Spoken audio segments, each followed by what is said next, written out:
ভাই আমার মা না অনেক অসুস্থ, কয়টা টাকা ভিক্ষা দেন না আমাকে। ভাই কয়টা টাকা ভিক্ষা দেন না, আমার মা না অনেক অসুস্থ।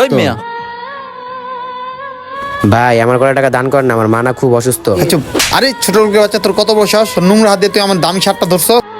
স্যার আপনি আমাকে মারতেছেন কেন? আমি আপনার কাছে আমার মার জন্য সাহায্য চাইতেছি। কি বললি? সাহায্য চাচ্ছিলি ভালো কথা, তুই আমার শরীরে টাচ করলি কেন? ভাই আমার মা না খুব অসুস্থ, যদি কয়টা টাকা দান করেন তাহলে আমার অনেক ভালো হতো। কি বললি? তোর মার জন্য আমি দান করবো? ওই বেটা, তোর জন্য আমি আমার গার্লফ্রেন্ডের কাছে যাইতে পারতাছি না, তোর তো। এই ভাই কি হইছে এখানে? আরে ভাই আর বললে না, এই ফকিন্নিদের জন্য না পার্কে এসে শান্তি নেই গা। ও আচ্ছা, বুঝতে পারছি। আচ্ছা ভাইজান, তাহলে একটা কাজ করেন, এই পার্কের সামনে ভিড় করে লাভ নেই, চলুন আমরা ওই সাইডে গিয়ে একটু কথা বলি। আচ্ছা ছোট ভাই, কি হয়েছিল বলো তো? আর তোমাকে তো দেখি তুমি প্রতিদিনই আমাদের পার্কের সামনে আইসা সাহায্য ওঠাও। আজকে এই ভদ্রলোকটার সাথে তোমার সাথে কি হয়েছে? এই ভদ্রলোক তোমার গায়ে হাত স্যার তুললো? আপনি তো জানেনই আমি এই পার্কে এসে আমি আমার মার জন্য ভিক্ষা করি। আজকে আমি ওনার কাছে আমার মায়ের জন্য সাহায্য চাইছি, ওষুধ নাই এই জন্যে, আর ভিক্ষা চাওয়ার সময় ওনার গায়ে একটু হাত দিছিলাম। ও এই ঘটনা।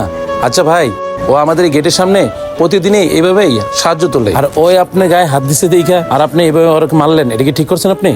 কি বলেন? সাহায্য তুলবে না মানে? ও সাহায্য তুলুক, ওর গায়ে কেন আমি হাত তুলবো? ওর কত বড় সাহস! এই ফকিনির বাচ্চা আমার নতুন একটা শার্টে হাত দিয়ে ভিক্ষা চাচ্ছে, ওর জন্য আমার এক জায়গায় যাওয়ার মুডটাই নষ্ট হয়ে গেছে গা। যাই হোক ভাই, তারপরে তো এই গরিব অসহায় মানুষটাকে এভাবে গায়ে হাত দেওয়াটা আপনি ঠিক করেননি, কারণ ওরা অসহায় মানুষ, আর অসহায় মানুষ দেখে আপনার কাছে